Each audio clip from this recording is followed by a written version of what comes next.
Zmiany. Jak wiecie albo i nie wiecie, jeśli ktoś jest tu nowy, to w zeszłym roku pokazywałem to właśnie urządzenie, o które bardzo często pytacie mnie w komentarzach, jak widzicie, że jest zamontowane na moim motocyklu. Co to jest, skąd to wziąłem, czy jak się sprawuje. No to dzisiejszy odcinek może być taką odpowiedzią. Aktualizację wyposażenia Vogi. Dawno go nie rozbierałem, no to będę miał okazję znowu. A to kilka rzeczy przy okazji się wymieni, nieważne.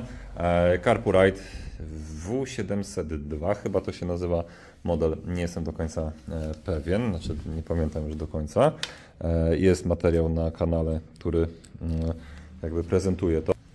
Nie jest to najtańsze rozwiązanie, można znaleźć taniej na pewno. Ale powiem tak, sprawdziło się. Miałem do dyspozycji testówkę, dostałem marki Orlo konkurencyjnej, ale z 5,5-calowym wyświetlaczem.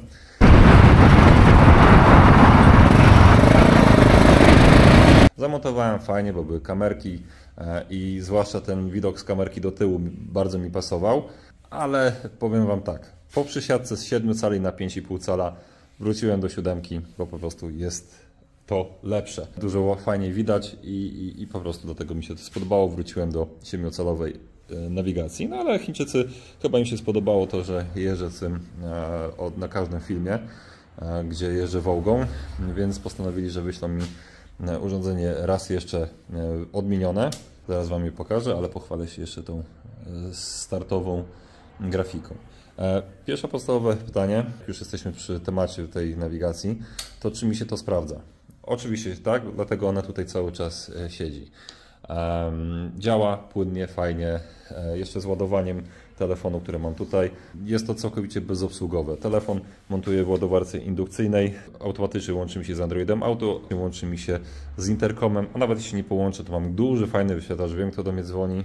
Nie jest to jakoś specjalnie potrzebne, ale mam masę innych ciekawych informacji, jak chociażby nawigację, z której dość często używam, czy jakieś tam, nie wiem, w tym momencie Osmanda do takiej, wiecie, nawigacji w terenie. Także daje to radę. Zresztą nawet fajnie to wygląda, pasuje to wszystko do tej wieżyczki. Jeżdżąc w terenie tym motocyklem, a w sumie on tylko wyjeżdżam nim właściwie głównie w teren, żeby sobie troszkę poużywać, to ekran żyje. Nie rusza się, nie odpada. Nic się z nim specjalnego nie dzieje, więc jeśli ktoś mnie pyta, czy jest to warte zakupu, moim zdaniem tak, fajne urządzenie, aczkolwiek tutaj każdy ma swoje jakieś tam potrzeby dotyczące takiego urządzenia. Niektórzy wystarcza im telefon, niektórzy wolą mieć konkretnie dedykowaną nawigację, która jest faktycznie nawigacją, bo to jest tylko ekran. Wydmuszka, która nie ma w sobie, znaczy ma w sobie system, bo to co teraz widzicie to jest jakiś tam Android, nie Android, tylko jakiś Linuxowy sprzęt. Widzę jedną rzecz, która już mnie denerwuje, to nie ma polskiego języka. Ciekaw jestem jak firmware się aktualizuje, to się okaże. Nie widzę gdzie można zmienić ekran początkowy. Trzeba będzie odszukać. I tak, to, że ma kamerki, to fajnie, bo kamerkę podłączę sobie kolejną, zwłaszcza tu na tyle. Na przodzie nie wiem, czy w ogóle będę montował rejestrator, nie jest mi on do szczęścia potrzebny, ale ta tylna wykorzystywana będzie w wielu przypadkach, bo jeżdżąc po mieście, włączam sobie kamerę na tyle i widzę, co się za mną dzieje. Mamy wtedy lusterka, nie? Jak się jadę na siedząco. Ale w terenie jak jadę, to robię tak, chociaż nie muszę, bo i tak widać na stojąco ten ekran, ale zrobię tak i bardzo fajnie widzę na przykład, czy jakiś ziomek z tyłu nie wywalił gleby. A na stojąco jak jeździcie, no to w lusterkach ni chuchu nie widać, a na ekranie i owszem. Dlatego ta kamera do tyłu jest całkiem spoko rozwiązaniem. To jest kolejna rzecz. No niby się nie zmieniło dużo, ale są pewne zmiany. Tutaj mamy normalny włącznik, wejście na kartę SD. Tutaj jest to wszystko, znaczy nie ma włącznika, jest tylko Type-C. Właśnie, przewody zasilające też są dziwnie zrobione, bo w Orlo były 3 przewody. Był plus, minus na stałe do akumulatora i trzeci przewód sygnałowy, tak zwany po stacyjce, który uruchamiał i wyłączał tą nawigację. Tam było to lepiej rozkminione, tutaj tego nie rozkminili. Plus jest taki, że dodali kabelek właśnie na USB dodatkowy. Minus jest taki, że system podłączania to jest taki na takich skrętkach, czyli właśnie pasuje tak jak w Orlo, ale jest inny niż to. Więc teraz muszę rozebrać ten motocykl cały, przełożyć znowu te przewody w odpowiednie miejsce. Czyli znowu robota, której jakby nie za bardzo mi się chce robić, ale trzeba będzie. No cóż, pytacie się, czy w Wodżu coś się psuje, a jeśli tak, czy są części. Popsuło mi się to. Już jeżdżę z tym dobre półtorej roku. I działa, ale prędzej czy później coś mi się zdaje, że to odpadnie. W jakiś sposób dalej się pokruszy. Więc jest zamówione prosto z Hiszpanii. Przyszło, akurat w Polsce nie było. I mam nówkę sztukę. Kosztowało chyba 80 zł, więc nie tak źle. A że połączenie jest schowane pod zbiornikiem, to i tak muszę rozebrać zbiornik i trzeba będzie to wymienić, więc no nie ma tego złego, co by na dobre nie wyszło, a to też w sumie nie jest takie złe, bo będę wymieniał ładowarkę indukcyjną, a raczej system mocowania telefonu w motocyklu. Pozbywam się SP-Connecta na rzecz Peak Design, ale to zaraz zresztą pokażę. Peak Design. Słuchajcie, mocowania do telefonu to są rzeczy, które bardzo często mnie pytacie w wielu wiadomościach.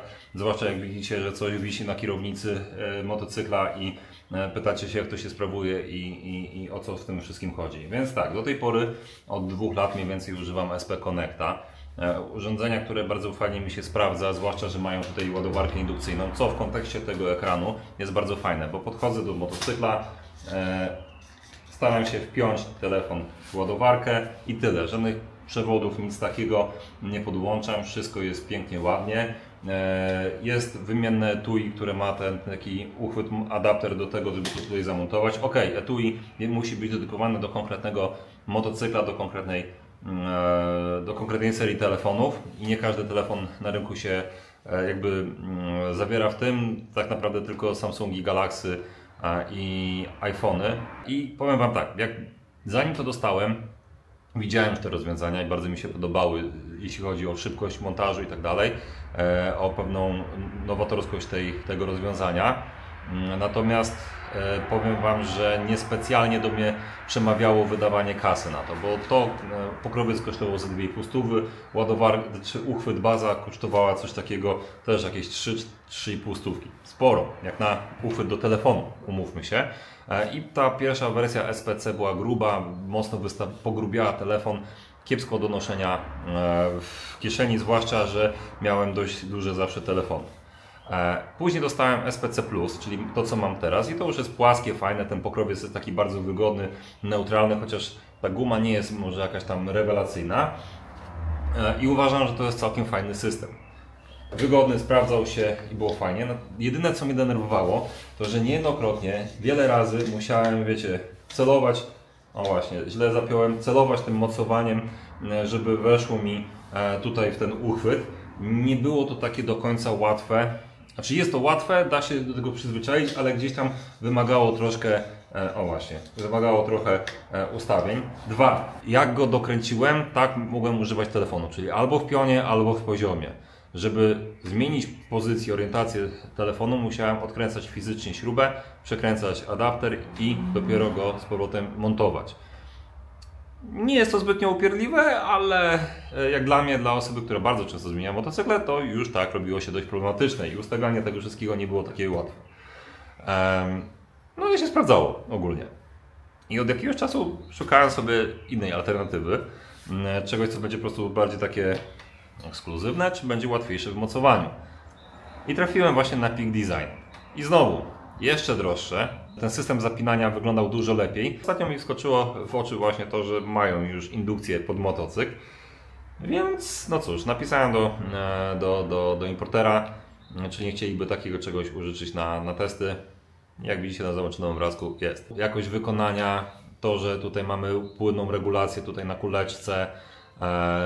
Mamy ten absorber wibracji, żeby nie uszkodzić optyki w telefonie. To, że wszystko to jest zrobione bardzo fajnie, nawet powiem szczerze, jest zdecydowanie ciekawiej, ładniej wykonane niż to. Ale to tak, znaczy ładniej, no nie wiem, tak wygląda tak bardziej mięsiście, tak ten jest lżejszy przede wszystkim, co jest bardzo ciekawe, ale może dlatego, że jest też troszkę mniej tutaj towaru najzwyczajniej w świecie, ale widzę, że po prostu łatwiej będzie tutaj na przykład dostosować na kuleczce płynnie ten kąt pochylenia. To jest Peak Design, mamy tylko taki kwadracik, jest idealnie płaski, nie pogrubia jakoś specjalnie telefonu, jest naprawdę bardzo przyjemny w dotyku, ma taką fakturę To jest materiał. Także tak ekskluzywnie wygląda ten telefon. A to jest, jak już pokazywałem wcześniej, SP Connect. Powiem szczerze, nawet ten chyba jest troszkę cieńszy, bo on jest tak zaokrąglony na bokach, więc w teorii trochę lepiej będzie siedział w rękach. Natomiast tak na co dzień po prostu to zdecydowanie ładniej wygląda niż to. Tu jest MagSafe, tutaj też jest, ale ukryty. Tym trzeba było celować i podpinamy. A tym i tyle. Po pierwsze jest tutaj magnes od MagSafe'a, tu też jest magnes, więc sam wyrównuje ten telefon. Żeby wypiąć, mamy tutaj dwa takie dymsy i tyle. I teraz mamy w pionie, a chcę mieć w poziomie. Nie ma problemu. Jest amortyzator wibracji? Jest. I to podobno najlepszy w klasie, więc bardzo często mnie pytacie o tego typu rozwiązania, co używam na motocyklu, jakiego uchwytu. I wiecie, nikogo nie namawiam do zakupu, ale jeśli coś się sprawdza, to chętnie to pokażę. SP Connect naprawdę bardzo fajnie się sprawdził. To na pewno nie będzie gorsze, wręcz przeciwnie, lepsze. W zeszłym roku jeździłem z dziewczyną, która miała coś takiego zamontowane i strasznie sobie chwaliła. W tym roku postanowiłem, że ja też chciałbym z tego wypróbować tego typu rozwiązanie i sprawdzić, jak to działa. Są do tego statywy, portfele, jakieś inne rzeczy, które można sobie podpiąć właśnie pod te plecki, także git. Jest to fajny ekosystem. No i zobaczymy, jak to będzie się sprawdzało. Cały sezon mam do jazdy z tym. Jedyne co widzę, to kabelek USB-C, który tutaj wylądował. Będę musiał jakiś adapter do tego znaleźć. No, dokładnie, bo ładowarkę mam na zwykłe USB. Także to lipa trochę. Ale to już detale. Uruchamiam ekran. I teraz robiłem reset szybki ekranu, bo coś kiepsko się łączył z moim telefonem. Poprzedni ekran CarPlay łączył się błyskawicznie, a teraz ile czasu to będzie trwało? Załadował, podłączył kamery, karta pamięci załadowana, zaczął nagrywanie i... Much later. Jest też możliwość taka, że potrzebuje podłączenia do interkomu. 1 minute 37 seconds later. No dobra, coś jest ewidentnie nie tak. Na ekranie pokazuje mi 12,1 jeśli chodzi o napięcie akumulatora, a na górze tutaj pokazuje mi 11,7.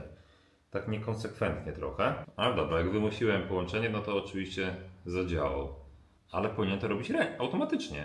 Dobra, bez muzyki, żeby nie było praw autorskich. No i tyle, a reszta już działa tak jak działać powinna, czyli jest fajna, szybka, zwinna i póki bawiłem się przez ostatnie parę ładnych minut, czy kiedyś nie dało się tutaj ruszać tym ekranem, tylko w trybie pełnym mapy?